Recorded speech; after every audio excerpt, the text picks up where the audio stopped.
I don't hide the fact that I hate Christmas.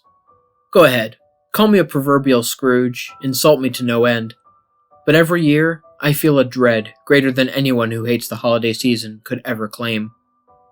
If you know me personally, you'd assume it's because of my younger brother's disappearance, and you'd be right for the most part. It happened one Christmas morning when, by all rights, the two of us should have been sitting by our tree, opening presents and making treasured childhood memories. Instead, I was treated with a day of police frantically searching our house and neighborhood while questioning my distraught parents. They questioned me too, of course, but as a 10-year-old girl, I didn't have much to say. I told them that he and I had gone to bed, excited for what the next day had in store for us. And that was the last I saw of him. He just never came down to open his gifts, and that's when my mother discovered his room was empty. But that was a lie. I do know what happened to Chris. I know who took him away, and I know that if I told the truth, no one would believe me. Then, or now. Santa kidnapped my brother. Please don't laugh. I know how it sounds, and you're right. It sounds ridiculous. He can't be real, and even if he was, he's supposed to be nice to children. But I know what I saw, and it wasn't some lunatic in a Santa suit either. That man was as real as a winter wind that chills you down to the bone. I suppose I should start by telling you how this all started. Before the holiday was ruined for my family, that Christmas Eve we all left out cookies for Santa, talked about what we hoped he would bring, and then our parents read The Night Before Christmas to my brother and I. All of the cheerful, mundane traditions for our family. What was different that final year was I was noticeably less enthusiastic about the whole process. It was the first year that I had openly stopped believing in Santa Claus. I was a strange and cynical child, much to the concern of my parents. To tell you the truth, until that fateful night, I had never really been a believer in Santa Claus. I mostly just played along to please adults, but that year I was tired of all the acting. That's one of the many ways we differed so much, my brother and I. You see, Chris was a young, energetic, and curious boy. I remember the year he was taken was also the one where he had found where our parents were hiding our unwrapped gifts weeks ahead of time. He refused to tell his own big sister what she was going to be getting, though. Figures, I guess. More importantly, however, being 3 years younger than me, he was still very much a believer. My flat denials of the existence of Santa Claus only served as a challenge to him, and he was determined to prove otherwise. We were heading up the stairs to bed when he got my attention. "Stay up with me," he said as he tugged at my pajama sleeve. "I'll show you, he's real. We'll catch him in the act. I bet we'll be the first ones to have ever done it, and I'm sure he'll give us all kinds of stuff when we do." I sighed. "I'd rather just get some sleep, Chris," I told him. "You can go on believing if you want, but I don't have to just to have a good Christmas." I always tried to avoid being such a damper on his spirit, and I thought convincing him to forget his harebrained schemes would be better than waiting up half the night just to see his disappointment. "Oh, come on, sis," he cried. "Do I always have to make you have fun? If it weren't for me, you'd turn into a boring old lady just like Mrs. Henderson."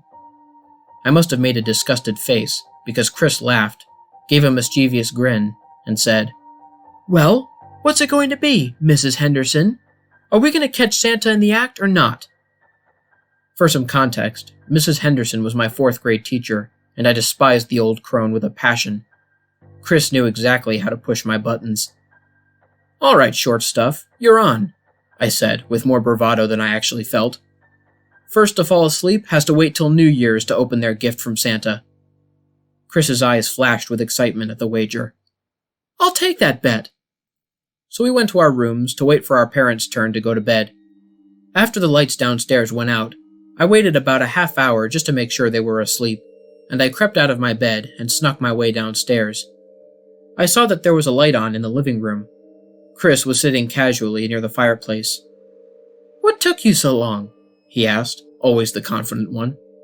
"I waited for Mom and Dad to get to sleep, idiot," I replied. "They're not going to be too happy if they find us here." With an unceremonious plop, I sat down on the couch, directly in front of the fireplace. "So how do you expect to stay up the entire night?" I asked. "I imagine I'll figure it out," Chris said. I'm not sure how long we waited there for the so-called Saint Nick to appear, but Chris looked almost ready to doze off when we were shocked awake by something that must have been large and heavy hitting the roof. After a short pause, there was a sound of shuffling and the scraping of feet. I was sure I heard the ringing of little bells.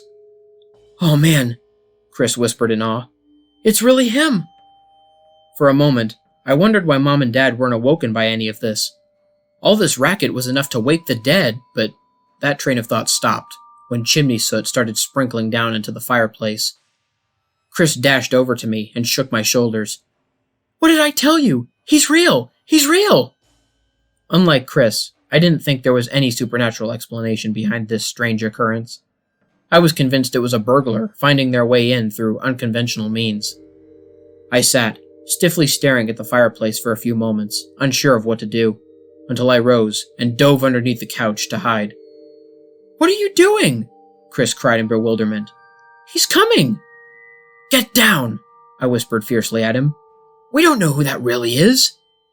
Chris opened his mouth to protest, but a voice let out a grunt from the chimney, and it spooked him enough to find a spot of his own. He hid behind Dad's large leather lounge chair in the corner. A few moments later, a final, loud thump came, and the front of our fireplace was obscured by all the soot rushing out into the air. I covered my mouth and nose, trying desperately to prevent myself from coughing. When it finally settled, the sight gave my cynical mind a serious shock. The old man that stood before me really was someone dressed as Santa Claus, and he looked every inch the part. His body was the perfect size, he had a long white beard, and his outfit was a beautifully made red jacket and pants. His face contained the soft, loving features of an old man enjoying the moment. What surprised me the most about this strange man was, even though he had just entered through our musty chimney, there wasn't a single speck of soot on him. It was almost as if anything that could mar his perfect appearance was naturally repelled. I was finally convinced he was the real deal by what came next.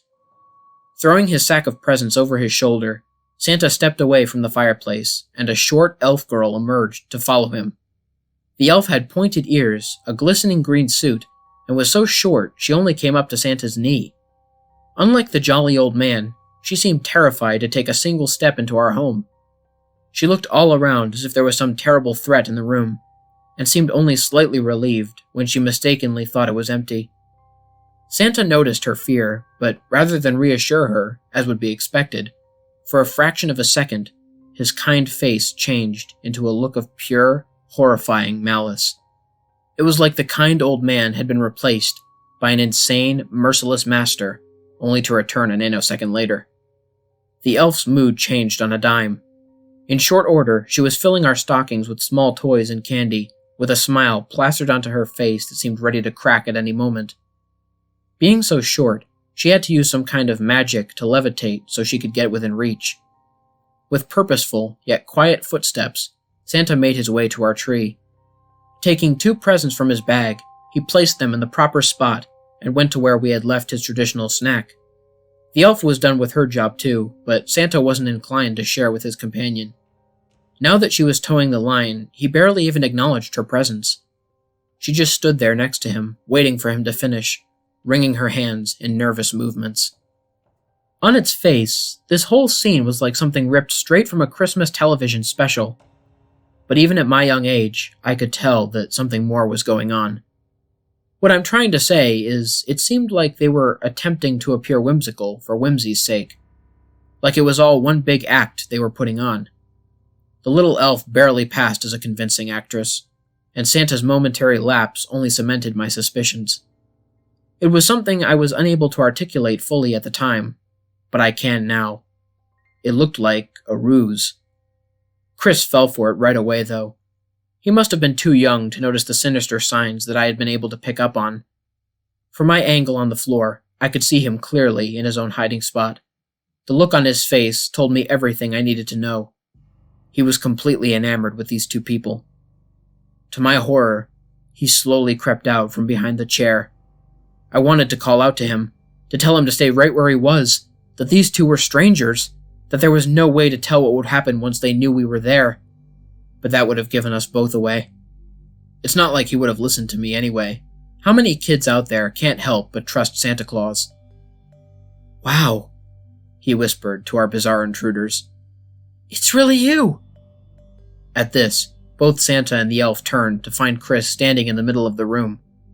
Both had this faux expression of surprise that only served to unsettle me further. "Waiting up for us, I see," Santa commented with a warm smile. "Yeah," Chris said cheerfully. "I wanted to prove that you were really real and everything." "And it seems you have," Santa replied with a chuckle. He sat down in my father's chair and motioned to Chris to sit with him, to which he obliged. "Oh man, I've got so many questions," Chris exclaimed. "Are there reindeer on the roof? Can I see them? What's it like living in the North Pole? Oh, I wish I could see it someday." "All in good time," Santa said, grinning at his remark. Maybe to some it would have looked like a friendly expression, but to me, it was a smile that seemed to contain the self-satisfaction of winning a game. As for the elf, she had lost all color in her face. She made no move whatsoever as the two sat together, but her expression was enough to tell me that something horrible was about to happen. "I knew you were real, I just knew it," Chris said. "And all the big kids at school gave us such a hard time about it.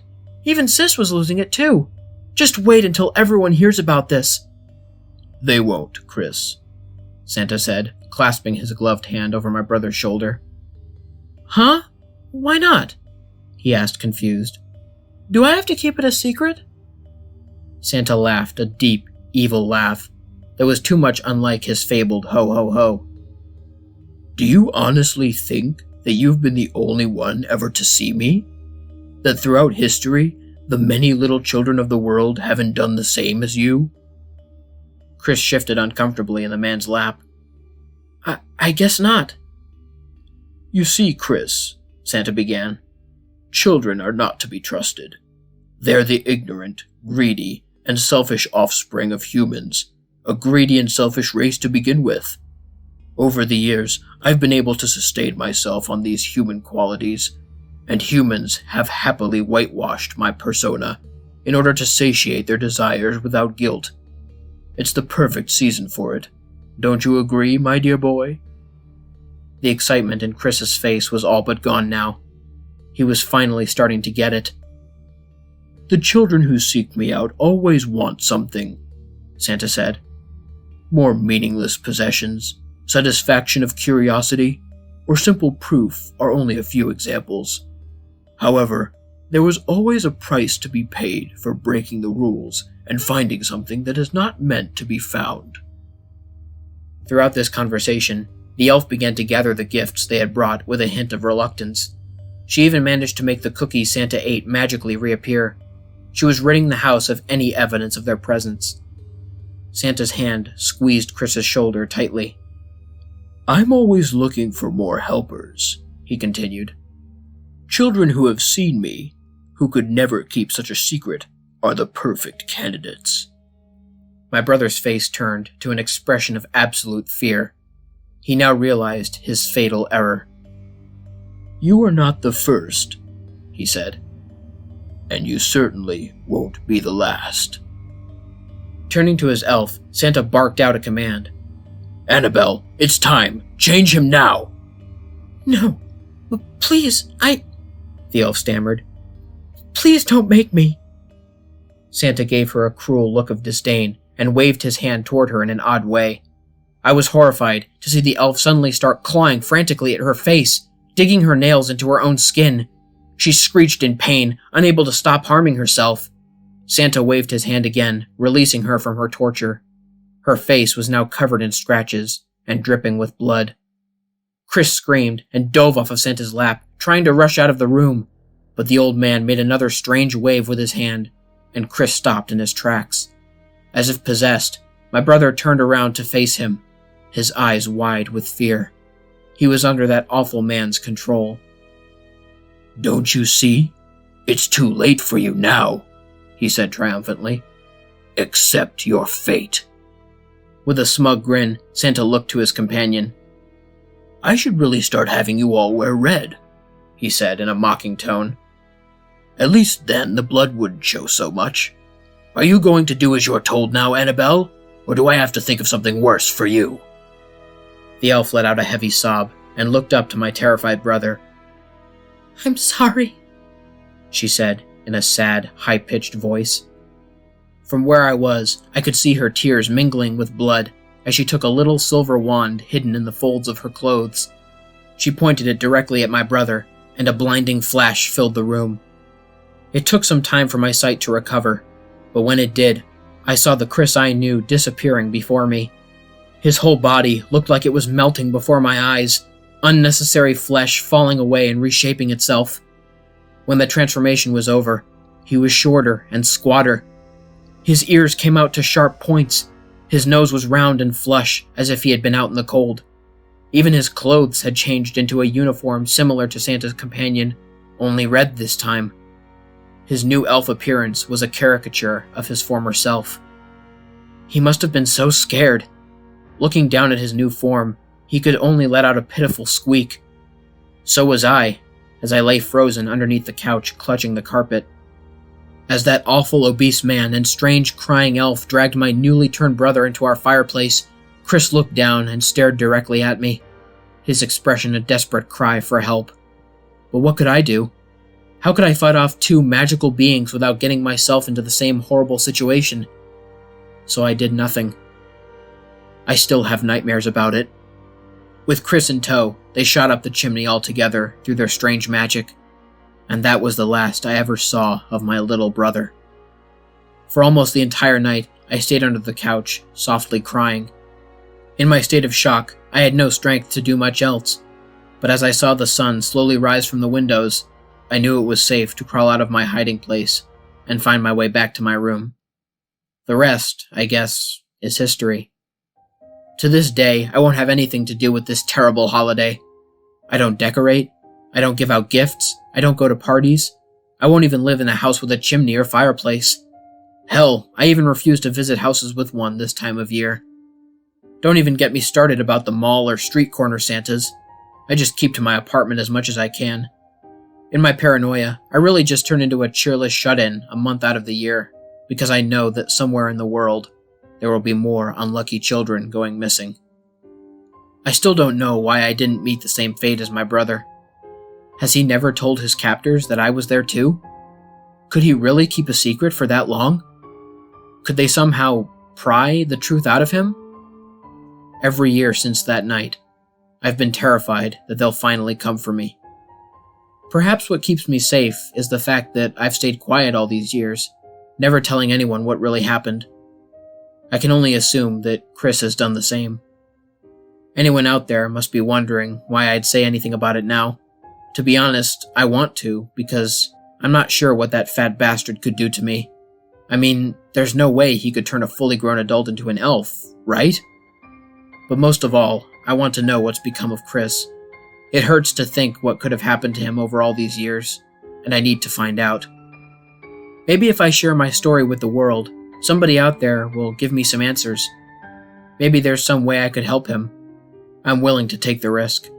I just hope all the disturbing possibilities I've imagined won't come to pass. Christmas Eve is coming. Wish me luck.